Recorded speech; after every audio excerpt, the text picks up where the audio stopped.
Let's try to understand what your interviewer or your employer is really looking from you. There are a couple of things which are expected in general from a candidate. There are a couple of things which are expected from mid-level or senior level employees, and there's something which is expected from the freshers. Let's see what the interviewer is trying to understand in general.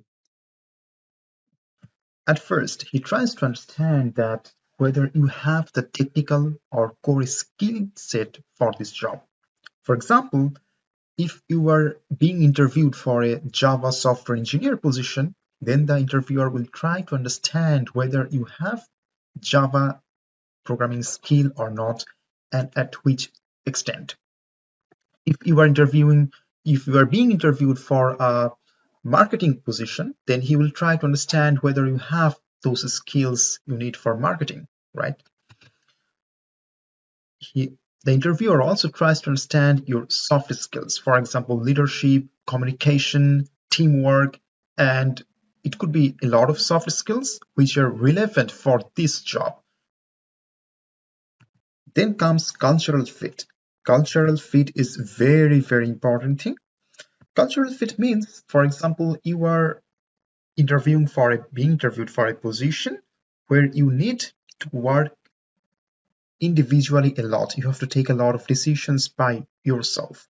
But if your work style is that you need a lot of input from your manager, then you are not a good cultural fit for this job because you need guidance from your manager a lot. You can't work alone.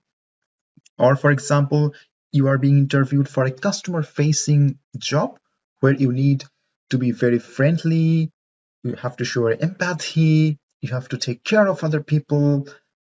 But if you're not that kind of person, then you are not a good cultural fit for this position. Then comes motivation. It's also very, very important. Interviewer tries to understand that you have the right motivation for this job or for this company. If you don't have the right motivation for this job, then maybe after a couple of months, you will just leave this job. If your only motivation is money, then if another company pays you a bit more money, then you will just leave this job, right? You will not stay for this company for a long time, and then the company have to find another employee. It's a very big burden for the employer. So they try to understand, do you have real motivation for this job? Do you really like this position? Do you really like the company? Those kind of stuffs. And if you are really motivated to do this kind of work, then they try to understand your depth of knowledge.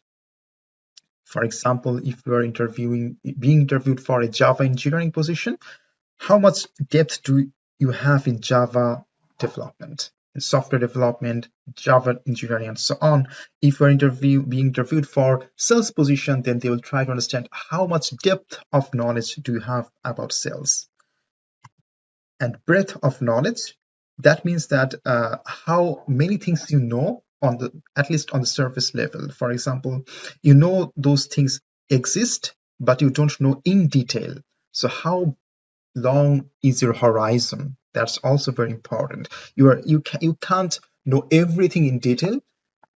Some core skills you should know in detail, but there are a lot of other things which you don't know in detail, but you know on the surface level that those things exist, and when needed, you can learn those stuff. So they also try to understand your breadth of knowledge.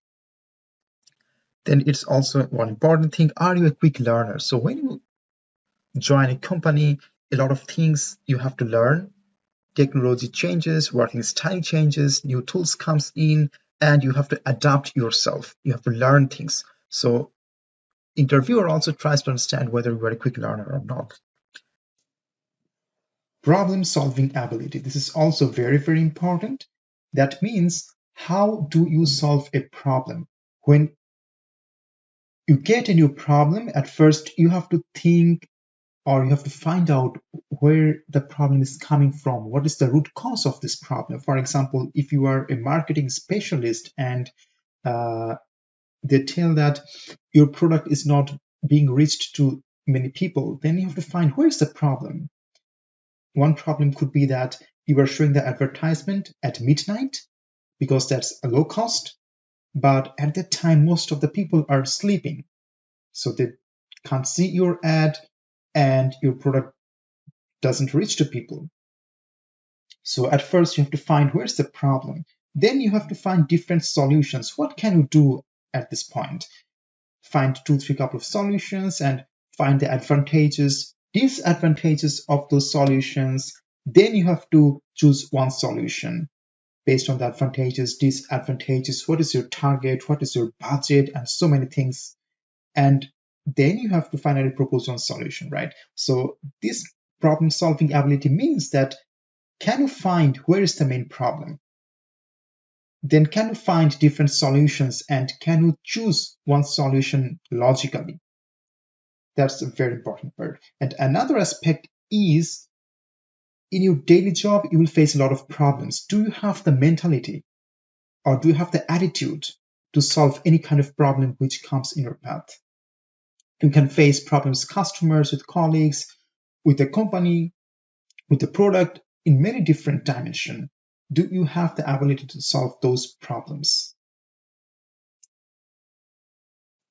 Next, we will see what is expected from freshers and what is expected from experienced, mid-level or senior level people.